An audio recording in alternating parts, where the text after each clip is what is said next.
Hi, I'm Joe and welcome to the channel. You know, as guitarists, we're always looking for ways to improve our dexterity with our fretting hand.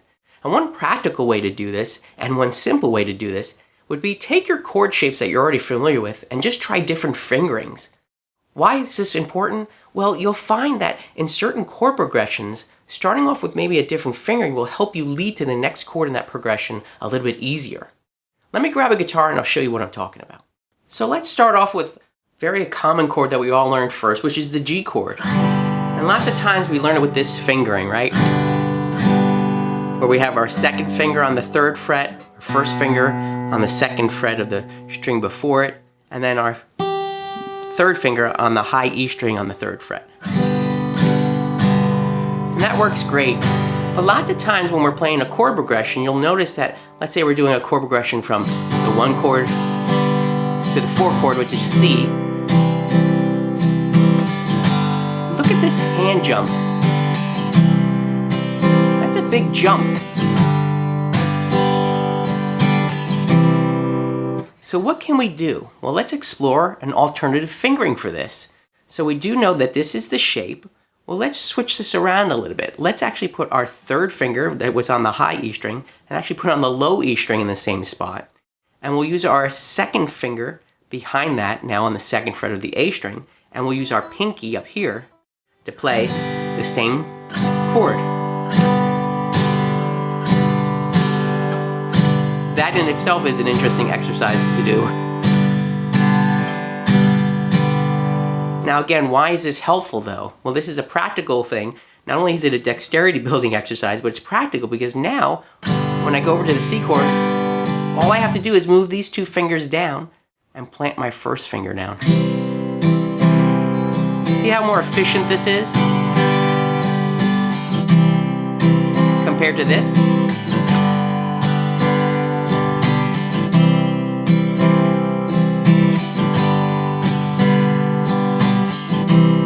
Again. And what's nice about this too is by using this different fingering, it opens you up to do other things, to embellish things on your chords a little bit. One thing could be when you go to that C chord, go ahead and leave that pinky down because that is a G note and that's part of the chord naturally. And now you have some continuity between the two chords. Up top, that's still ringing out.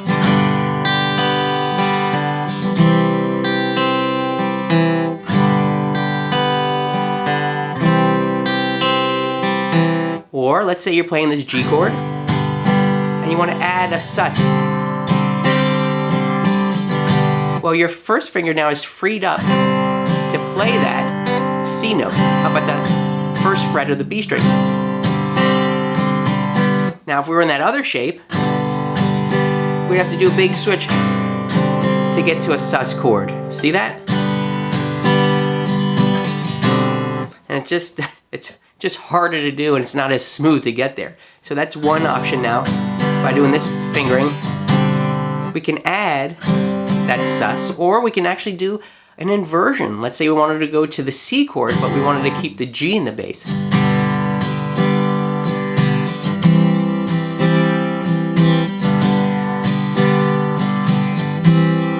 So all I'm doing is the top half of that C chord, but I'm leaving the G in the bass here. And again, this only is possible in my mind from using a different fingering than the traditional one. If we were doing this, we'd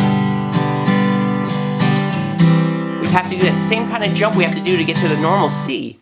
So this makes things a little bit more efficient. And again, you can embellish and add notes in between things when you do that.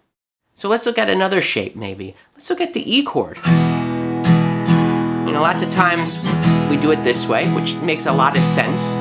It's probably the most efficient way to do it, and probably the most common. But maybe start practicing it with these fingers. The same shape, but I'm not using my first finger anymore. Well, why would this be handy? Let's say we had a chord progression where we're playing E to a B to an A.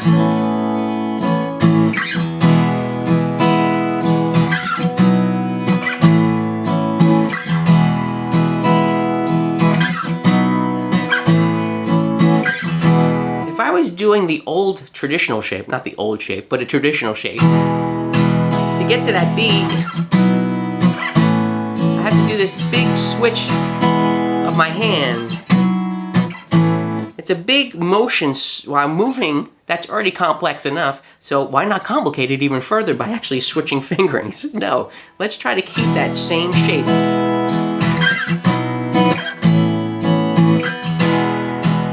So you'll see that this shape obviously is used in the B chord and in the A chord.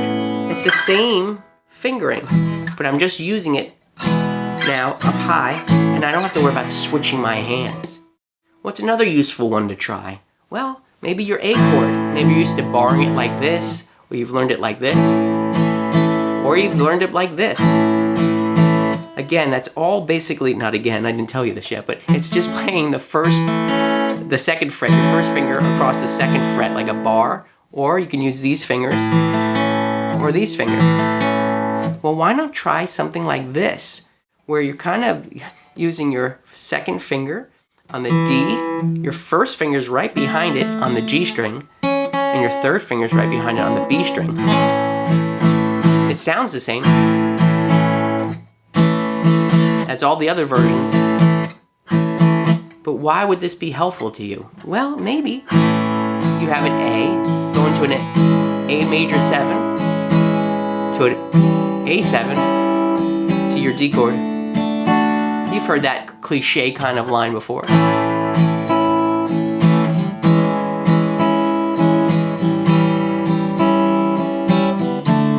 Now this is possible because I'm using those fingerings. If I were doing my traditional fingerings, maybe like this, I have to do that switch and then lift up. Or if I was doing it this way,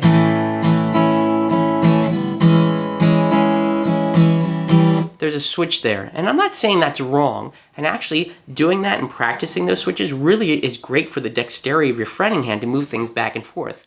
But the whole purpose of this lesson, I think you kind of get the idea. I won't have to show you any more examples, but I encourage you, when you have a chord and you're playing a chord, go ahead and try and experiment with different fingerings. So those are just a couple examples of where you can use different fingerings to your benefit. And also, again, it's building up that dexterity in your hand to help you learn to switch chords more efficiently, especially in chord progressions. I just want to encourage you, whenever you come across a chord shape, try to use a different fingering or try to learn all the different fingerings that are found within that shape. Well, that's another micro lesson down. I hope you found some value in this lesson, and if you did, would you do me a favor and maybe help me grow the channel by subscribing down below, hit the like button, and knock on the bell. All these things really do help me out, and I'm always so grateful for your support. As always, I wish you a fantastic day.